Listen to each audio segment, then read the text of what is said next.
На заканчэнне праграмы тэатра перад мікрафонам паслухайце радыёкампазіцыю «На Прыпяці» паводле твора Івана Мележа.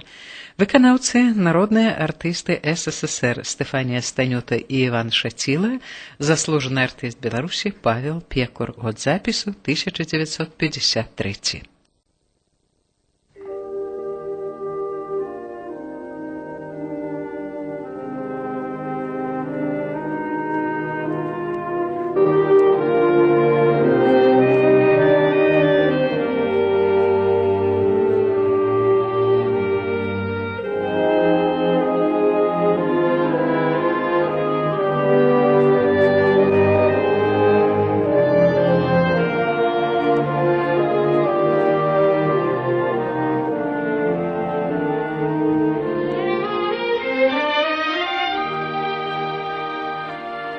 Мы сядзелі утраіх на беразе ракі.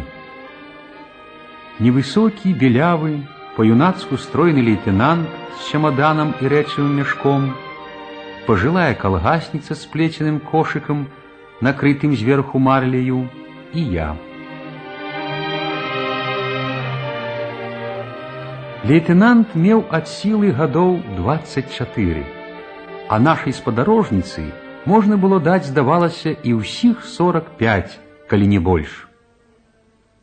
На ёй была акуратна пашытая і выпрасаваная шаўётавая жакетка, пад якой выглядывала чырвоная ў палоску кофтачка. На галаве жанчыны цвела яркімі кветкамі святочна новенькая хустка, з-пад якой над нешырокім смуглаватым ілбом віднеліся кранутыя сівізной цёмна-русыя валасы. На адрэзку пясчанага берага ракі, дзе мы сядзелі, было ціха.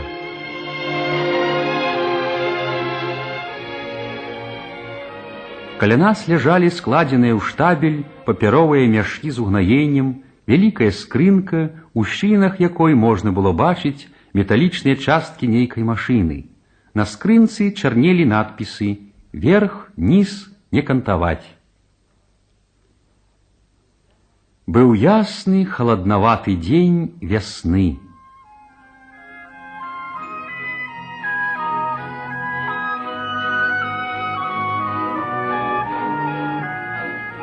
Паводка ўжо сышла, але Прыпяць разлівалася яшчэ значна шырэй, як летам. Выгляд шырокай ракі, яснага і празрыстага вясновага прастору весяліў вочы. Мы чакалі парахода, што затрымаўся недзе каля Пінска. Жанчына, паправіўшы марлю на кашолцы, якую яна трымала на каленях, пацікавілася, адкуль лейтенант родам і куды едзе. Лейтенант адказаў, што едзе з далёкага ўсходу дамоў, у адпачынак. У мяне сынок таксама у арміі. За шафёра працуе, в артылерыі. Піша, што жывецца яму там у арміі добра. І кормяць добра, і адзяюць, і навучыўся ён многаму. Яна пацікавілася, куды я еду. Я сказаў, што маю назначэнне ў Каржоўку, на работу па меліярацыі. А, то добра. Толькі вы гэта не да нас, а ў суседні раён. Я з Новага Палесся, можа, чулі? Зваць мяне Васіліна Карпаўна.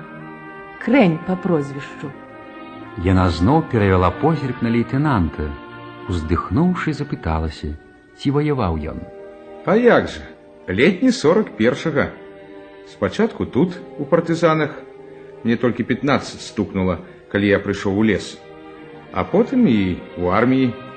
Вызваляў, будучы ў чыне сержанта і старшага сержанта, гарады Катовіцы і Прагу. Это пасля Прагі я ўжо трапіў на далёкі ўсход. Такі малады, а ўжо ваяваў. Ну што ж, хіба я адзін такі? У многіх з нас такая маладосць у баях. Мы нейкі час маўчалі. Цішыня, рачная пространь, пустата чакання, усё гэта наводзіла на роздум, а скупыя шчырыя словы трывогі нашай знаёмай пра свайго сына стваралі настрой інтымнай блізкасці між нас, асаблівай чуласці. Я адчуваў, што Васіліну Карпаўну хвалююць нейкія свае думкі. Чакаў, што яна хутка даверыць нам іх, падзеліцца з намі. І праўда, яна неўзабаве загаварыла. Шкада, вядома, калі ў маладыя гады чалавек жыве цяжка. А я і зусім не ведала, што такое маладосць. Нібы адабралі ў мяне маладосць. Як гэта адабралі? А так, адабралі. Бо чым жа мне яе ўспомніць? Прайшла і добрага знаку не пакінула. Ось так, як цень ад хмары ў полі, ці на балоце бачылі? Прабяжыць і прападзе за лесам. І нічога пасля сябе не пакіне. Ну, што-небудзь жа засталося ў памяці? Засталося. Толькі больш такога, што і ўспамінаць не хочацца. А ўсё-такі помніцца і добрае? Ну, вось, помню, як Кандрат, чалавек, значыцца мой, прыязджаў сватаць. Мне тады 17 поўных не было. Помню, праўда. На вяселлі пасадзілі нас на дзяжу, а тую дзяжу раней накрылі вывернутым кажухом. Каб былі, значыцца, багатыя і шчаслівыя. Пустое гэта. Выдумалі невядома для чаго. Всё цемната людская. Цяпер смяюся над гэтым, а тады сама верыла.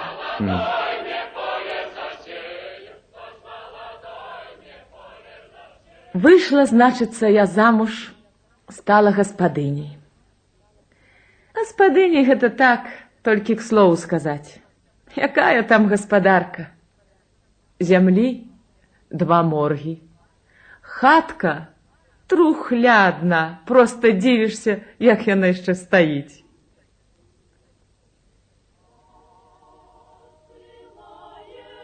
Біліся, як рыба аб лёд. Кандрат мой усю вясну аж да самага жніва хадзіў па людзях, ставіў хаты. Часам і плыты ганяў тут на піне ды Прыпяці. Бывала, і вымакне, і пакалее да костачак. Ад таго ўсё ламала ў яго ногі. Жартачкі. Ты вам, відаць, не лягчэй было. Як мужу, так і жонцы. Ну, мусіць жа. Я таксама прырабляла. Ткала коўдры. У нас і цяпер часам кажуць, што ў мяне залатыя рукі. Гэта ад той пары. От не буду хваліцца, але ў нашым сяле, у Вербавічах, можа, ніхто не ткаў такіх коўдраў, як я. Як вытку лебедзяў ці ластавак. Дык не інакш жывыя. Далая на руку была. Бывала, суседзі прыходзілі падзівіцца. От жа коўдра хваляць, як фабрычная. Коўдры гэтыя, дарожкі прадавалі на хлеб. Невесёлая гісторыя.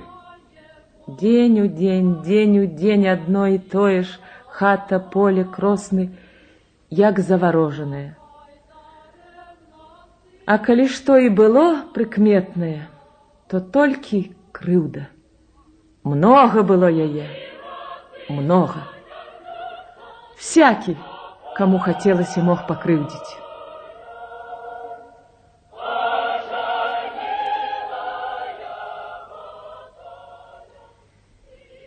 Век не забуду аднаго дня.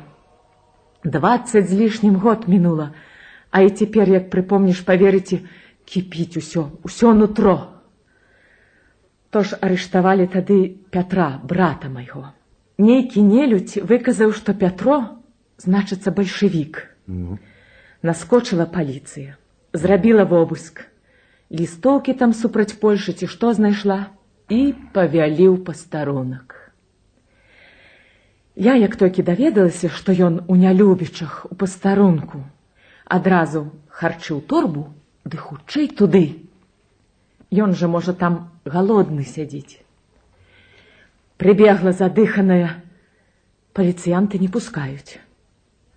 Як я не прасіла, не маліла, не пусцілі. Адзін яшчэ помню, хванабэрысты, стаў падсмейвацца з мяне. Хлопка, бачыце, быдла. Яму нічога не трэба, і так здэхне. А я, скажу, хоць і цёмная была, і ў падранай кофце, але гордая. Нікому я не даравала здзеку з сябе. Вось і маці ў мяне такая. Загарэлася я, аж рукі дрыжаць. Хутчэй ты сам здохнеш, кажу. Ён адразу падскочыў, як аса яго ўкусіла, пачырванеў. «Цо, пся крэў, бальшавічка, што ты кажаш, пся косць?» Падбег да мяне і выцеў кулаком. А я ўсё роўна не магу змоўчыць яму. У мяне яшчэ большая злосць на яго. Тое, што чуў, усе вы хутка здохнеце. Ну, тут іншыя наляцелі, як звяры, сталі біць. А я ляжу і ўсё сваё крычу. Здохнеце, здохнеце. Спачатку крычала, а потым ужо і хрыпець не магу. Толькі стагну. Так збілі, і дыхаць не магу, у роце поўна крыві. Адцягнулі мяне ад пастарунка і кінулі каля плота. Я, можа, там каля плота і зайшлася б. Ды толькі людзі сказалі Кандрату, што са мной. Запрог ён каня, ды прыехаў па мяне на калёсах. Палажыў на сена, а я ляжу, ды ўсё кляну іх. Здохніце, усе вы нелюдзі. З той пары, прыкмячаю, пачала я нядужыць. Штосьці такое пашкодзілася ўнутры. Мусіць, сум на вас нагнала толькі. Ну што ж, з песні слоў не выкідваць. Якая доля, такія словы. Ды і моя маці небагата шчаслівейшай была. Лейтенант, напэўна, стаў бы расказваць пра сваю маці, але я перабіў яго. А што ж з вашым братам? З братам? Ды судзілі. На 8 год засудзілі. Сядзеў ён у Гродні і ў Бярозе быў аж да самага верасня. 7 год і 8 месяцаў. Толькі 4 месяцы не даседзеў. Гэта не ён працуе ў райкоме? Ён. Пятро, з мінулай восені там. Раней дык ён быў у Бродах у МТСе, а летась выбралі ў райком. Ён, Пятро, яшчэ пры Польшчы ведаў, як мы будзем жыць, калі вызвалімся. Ведама, камуніст.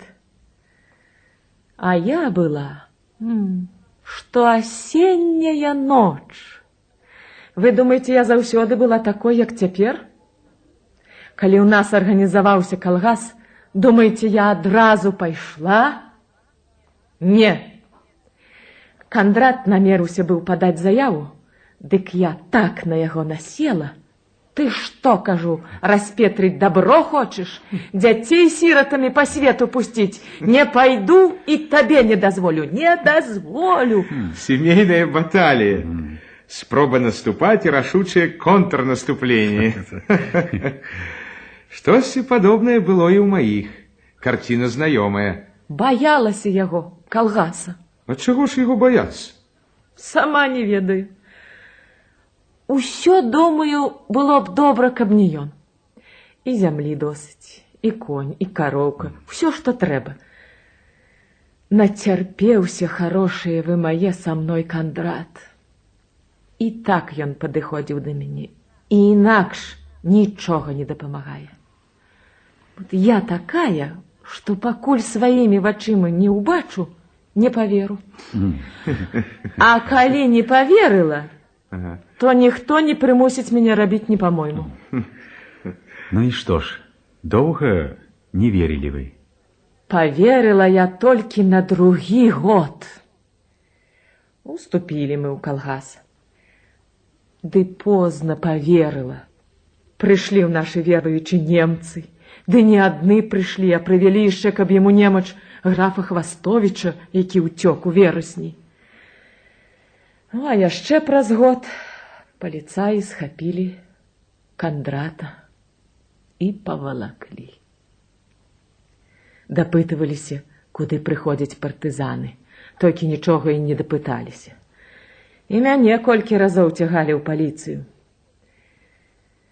Потым Кандрата перагналі ў Броды, а там і след яго прапаў. І што, нічога не вядома пра яго? Як і не было чалавека. Эй, гады, колькі людзей перавялі. У нас у селе 17 чалавек расстралялі у 42-м. Нейкая падлюга выдала. Гаравала я дужа па ім. Толькі горам бядзе не паможаш, а трэба жыць, за дзецьмі глядзець. Паразумнела, праўду сказаць, за вайну. І калі фашыстаў прагналі, і ў нас зноў калгас арганізаваўся, я адразу пайшла. Здавалася мне ўжо, што без калгаса і жыцця не будзе. Пазалетась, от так на прадвесні, выбралі мяне на сходзе за брыгадзіра. Жартачкі сказаць, брыгадзір.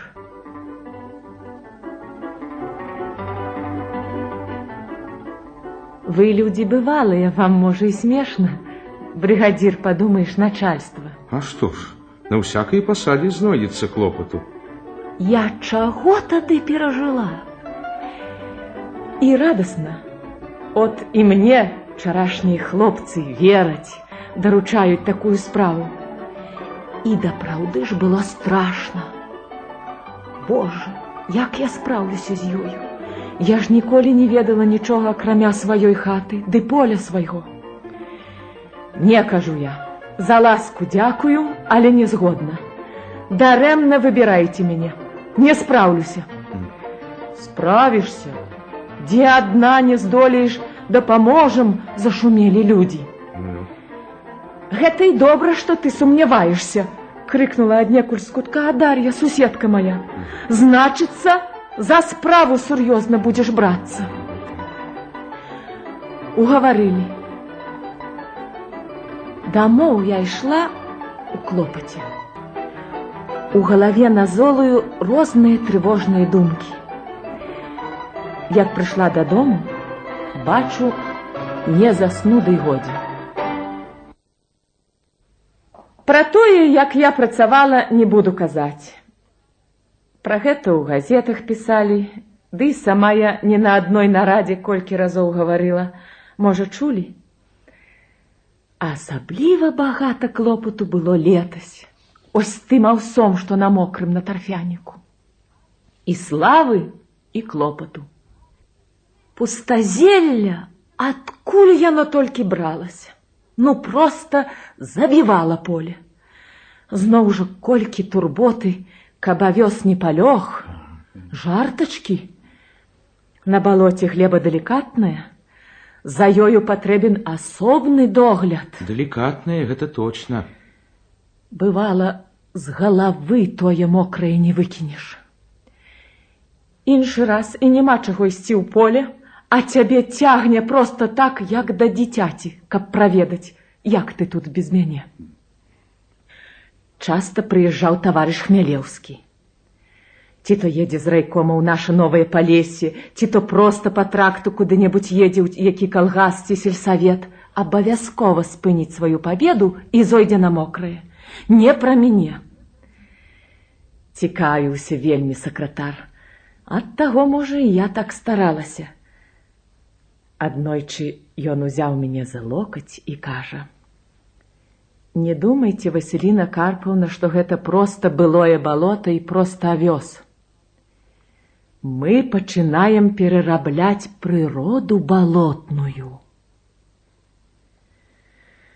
Ох, многа мне давялося памучыцца з тым мокрым. Ляжала балота век перад вачыма, мазоліла вочы, а як прыйшлося да справы, то аказалася, што я нічога пра яго і не ведаю. У балотнай глебы свае капрызы. Вот тут бы мне і ўзяцца за навуку пра балота. А я паспадзявалася на практыку сваю ранейшую, ды падумала старой дорожкай ісці. Ох, і злаваў тады на мяне Степан Ігнатович, аграном наш. Аднойчы нават сляпой абазваў. Далі Бог так і сказаў, сляпая. А у вас, оказывается, характер вострый. Я часто спрачаюся больш цераз гонар. От, абы не паступіцца. Так і са Степаном Ігнатовичем спрачаюся. Спрачаюся, а пасля падумаю, ды і раблю, як ён кажа. Кніжкі пра балота сама пачала чытаць. Хай не думаю, што я неразумная баба. Заўважылі мае жанкі, што я гэта чытаю, і нават жартам празвалі балотны прафесор. Так мяне цяпер часта завуць, асабліва Дар'я насмешніца. Тая ледзь што балотны прафесор. Так і называе? Балотный профессор? Придумала? Яна придумае. Язык у яе лёгкі на выдумку всякую. Отже разгаварылася. Другі раз слова не выцягнеш, а тут як з ручая льецца. Ну, ды ўжо, калі пачала, давяду до конца. І жыта было добрае, і ячмень удаўся. А авёс, што на мокрым, на спрадвечным балоце, дык на дзіва людзям. У мяне яшчэ і цяпер снапок таго аўса хаваецца для гасцей. Часта прыходзяць з навакольных сёл, ды і здалёку прыязджаюць. Паказваю. Бо ёсць такія, што на слова не вераць. А чаго тут не верыць? Быццам ужо рэдкасць гэтакая. На Бабруйшчыне чытала я, яшчэ лепшы авёс вырасцілі. Будзеце ненарокам у Вербавічах, запрашаю. Калі ёсць цікавасць, заходзьце паглядзець. Наш авёсчык цяпер ёсць і ў Мінску ў інстытуце.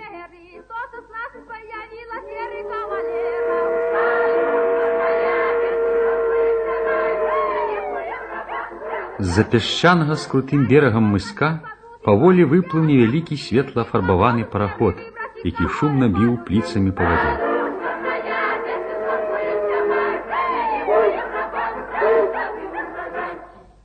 Лейтенант, адзеўшы шинель і зашпіліваючы яго, пачаў разважаць, ці ўдасца яму да вечара дабрацца да вёскі, да якой ад ракі было яшчэ не менш за 14 кіламетраў. Ён з непакоем паглядзеў на чамадан, перавязаны 2 плечнымі рамянямі і салдацкі рэчавы мяшок. Вот не люблю ў дарозе з рэчамі цягацца. Гэта толькі таму, што ў адпачынак еду. Падарункі маме ды браценікам і сястрыцы. А так толькі рэчавы мяшок. Закінуў за плечі і гатоў. А маці не ведае, мусіць, што вы едзеце. От жа будзе шчасце убачыць. Мне падумалася, якая яна, напэўна, клапатлівая аб сваіх дзецях і як чула разумее чужую радасць. Параход, які перастаў дыміць і малаціць пліцамі па вадзе, ярка белеючы свежай фарбай кают і поручняў, падыходзіў да берага. Васільна Карпаўна ўзяла кашолку і павольна, спакойна ўзайшла па хісткіх сходнях, што, выгнуўшыся, навіслі над каёмкай берага і вадою. Я дапамог лейтенанту занесці на палубу яго мяшок.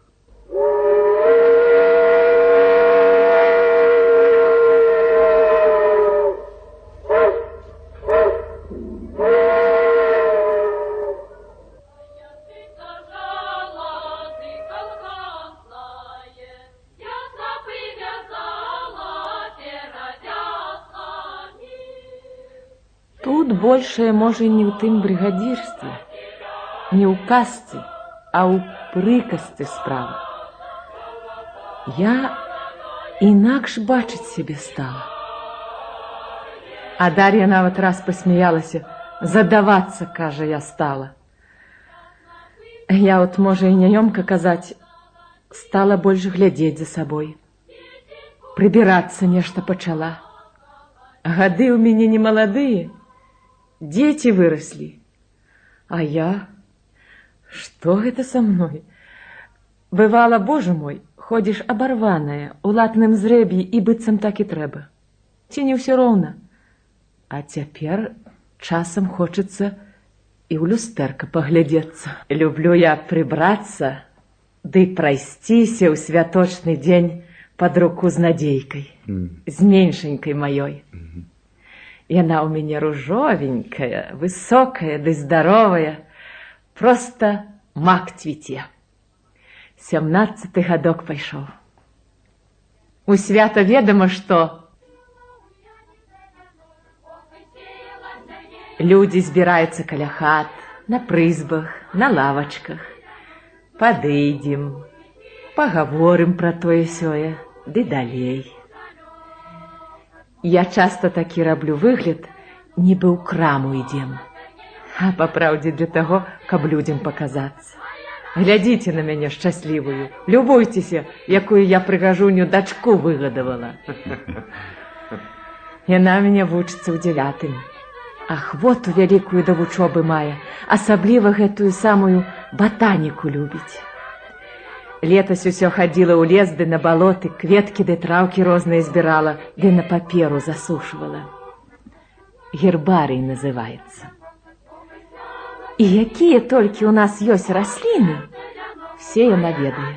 Ды не проста, а па-вучонаму. От скончыць школу, у Мінск пашлю. На вучоную вучыцца. Няхай ідзе ў людзі. Василина Карповна достала некалькі кніжак з кошыка, перавязаных шпагатам, і сказала: «Вось вязу Надзейцы і сабе пра каноплі. Сёлета каноплі на асушаным балоце будзем сеяць. Купіла яшчэ крыбдышыну ў магазине, Надзейцы на платці з кветачкамі сінімі, і сабе шоўку, чырвоны з белым горошкам». У вас двое, тетка Василина? 5 выгадавала. 3 сыноў і 2 дачкі. Другая донька, Ганна, у глінішчах за рахункаводам. А сыны, адзін пры мне працуе за лесніка. Жаніўся той восенню. У Вербавічах жа каля лесу жыве. Хата яго стаіць от наводдаль села. А другі, Пятро, той за агранома вывучыўся. Робіць аж пад Полацкам. А малодшы, той у арміі. Надоечы пісаў, шафёрам служыць. Баліць у мяне, откажу, сэрца за яго. І што яны гэтыя амерыканцы круцяць там у Нямецчыне? Зноў фашыстаў прыгрываюць, кулемёты ды мінамёты даюць. Толькі што адно такое ліхалецце перажылі, дык яны новае рыхтуюць. Мала ім гора людскога ды слёз. І пра што там думаюць маткі тых амерыканскіх салдатаў? Ці ім не шкада сваіх дзяцей? Чаго яны маўчаць? Эх, не даюць пажыць спакойна.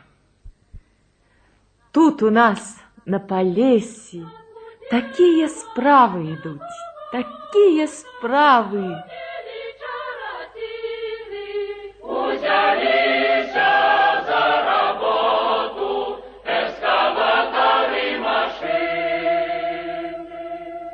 Хутка палі залатыя будуць паўсюль замест дрыгвы ды твані.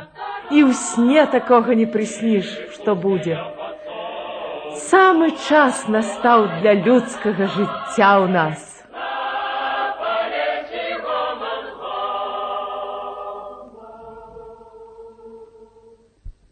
Василина Карповна сціхла, узрушаная трывогай за шчасце сваей сям'і, за многіх такіх, як сама. Я з нейкай асаблівай павагай пазіраў на яе, гэтую на першы позірк непрыкметную жанчыну. Слухаю вас, і даўно карціць спытацца. Скажыце, колькі вам год? Што?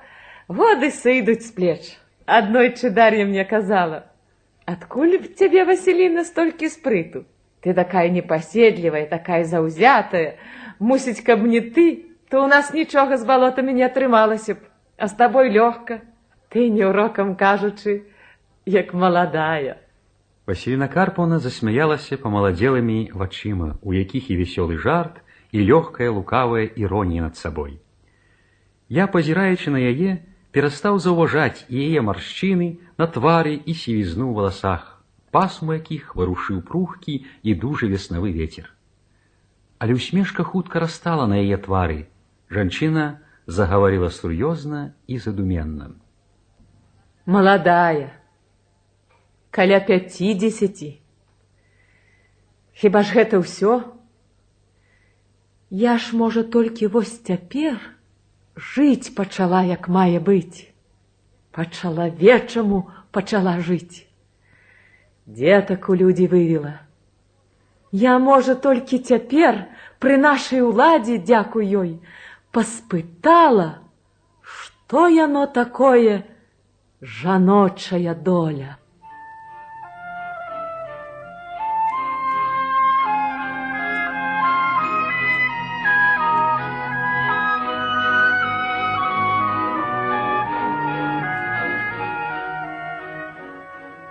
Яна зірнула наперад у шырокую, усхваляваную ветрам пространь ракі, куды спакойна, важка ішоў параход. Зірнула так, быццам спрачалася з некім.